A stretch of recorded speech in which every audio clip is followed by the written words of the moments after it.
আসসালামু আলাইকুম রহমতুল্লাহি বরকাতুহ। সম্মানিত বন্ধুরা, আমি আজকে আপনাদের সামনে একটি গুরুত্বপূর্ণ বিষয় নিয়ে উপস্থিত হয়েছি। বিষয়টি অত্যন্ত গুরুত্বপূর্ণ, যা জানা আমাদের সকলের প্রয়োজন। বিষয়টি হলো পবিত্র রমজান মাসে কোরআন তেলাওয়াতের গুরুত্ব ও ফজিলত।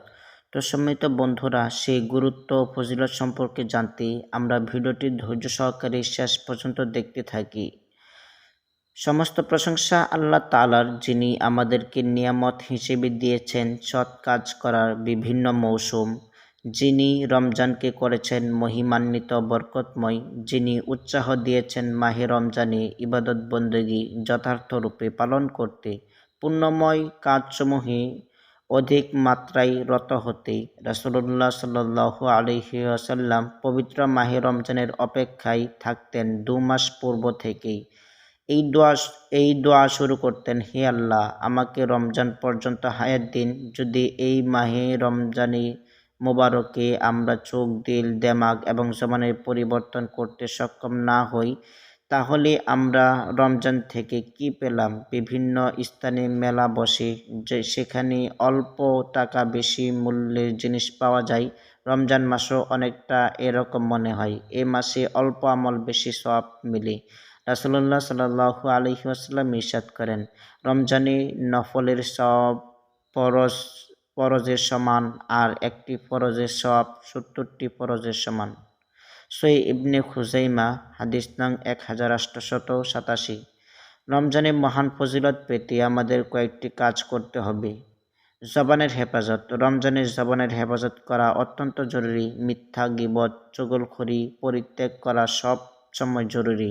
তবে রমজানের বরকত ও ফজিলত পেতে হলে এগুলো পরিত্যাগ করা আরও বেশি জরুরি।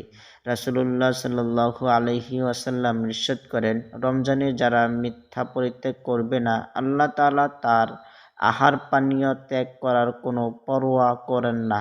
বুখারী, হাদিস নং 1903। অন্য এক হাদিসে রাসূলুল্লাহ সাল্লাল্লাহু আলাইহি ওয়াসাল্লাম ইরশাদ করেন, কিছু রোজাদার এমন আছে যাদের পিপাসা ছাড়া পবিত্র রমজানে কিছুই লাভ হবে না। আর কিছু নামাজি এমন আছে যাদের রাত জাগরণ ছাড়া আর কিছুই নসিব হবে না।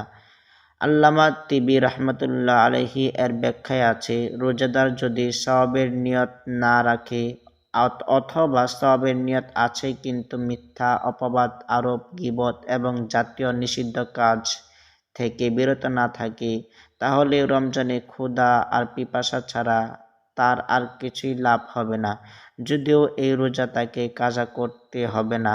আরেক হাদিসে রাসূলুল্লাহ সাল্লাল্লাহু আলাইহি ওয়াসাল্লাম ইরশাদ করেন, তোমরা রোজা অবস্থায় অশ্লীল কথা বলবে না এবং অনর্থক চিল্লাচিল্লি করবে না। কেউ রোজাদারকে গালি দিলে বা তার সাথে মারামারি করতে চাইলে সে যেন তাকে বলে দেয়, আমি রোজাদার। বুখারী, মুসলিম।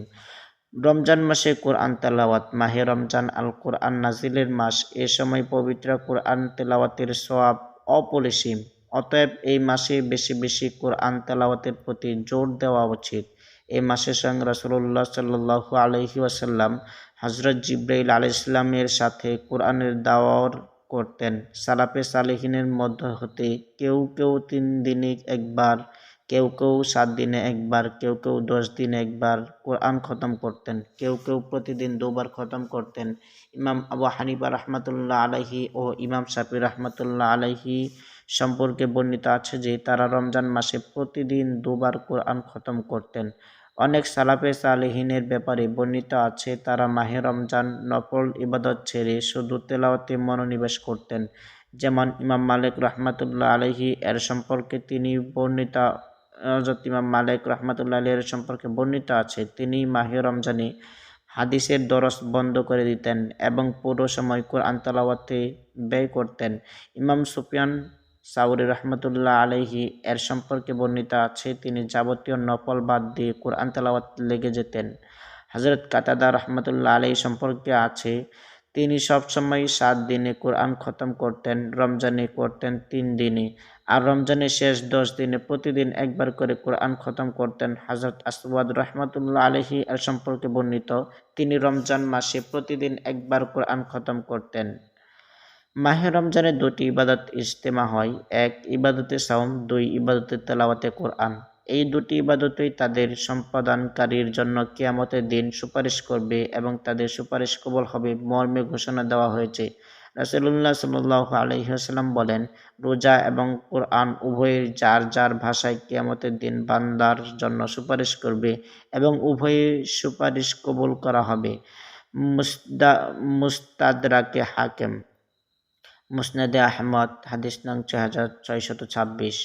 অন্য হাদিসে বর্ণিত আছে, রাসূলুল্লাহ সাল্লাল্লাহু আলাইহি ওয়াসাল্লাম ইরশাদ করেন, তোমরা কোরআন তেলাওয়াত করো, কারণ এই কোরআন কিয়ামতের দিন তওবাকারীদের জন্য সুপারিশকারী হিসেবে আবির্ভূত হবে। মুসলিম শরীফ।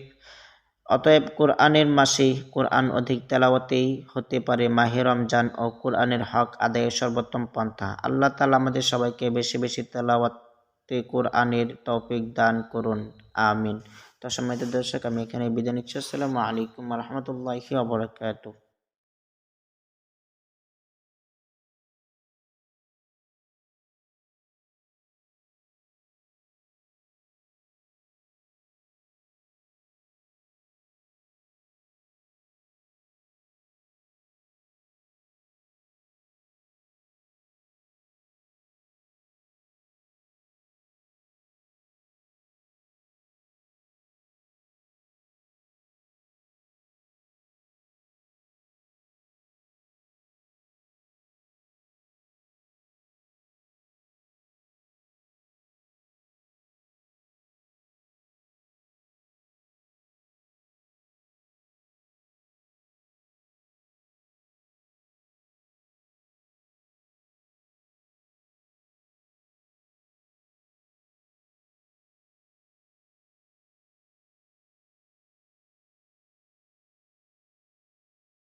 ইফতারের সুযোগ হলে আল্লাহর দরবারে কৃতজ্ঞতা জানানো।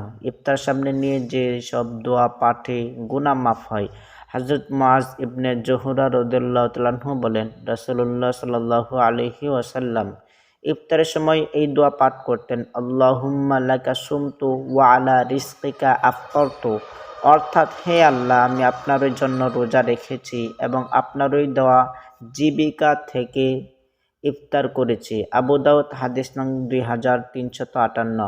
তাই মুসলমান হিসেবে সবার উচিত পবিত্র এই মাসকে যথাযোগ্য মর্যাদায় পালন করা, এই মাসে ইবাদত বন্দেগী বেশি বেশি করা, রমজানে আল্লাহর কাছে ক্ষমাও আল্লাহর কাছে ক্ষমাও চাইতে হবে মন থেকে।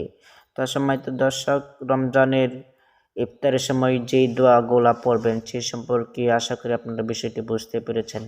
আমাদের এই ভিডিওটি আপনাদের কাছে কেমন লেগেছে আপনারা কমেন্টের মাধ্যমে জানিয়ে দেবেন। আর যদি আপনাদের কোনো প্রশ্ন থাকে আপনারা কমেন্টে জানিয়ে দিতে পারেন। আমরা পরবর্তী কোনো ভিডিওতে প্রশ্নের উত্তর নিয়ে আসবো ইনশাআল্লাহ। তো সম্মানিত দর্শক, এখানেই বিদায় নিচ্ছি। আসসালামু আলাইকুম ওয়া রাহমাতুল্লাহি ওয়া বারাকাতুহু।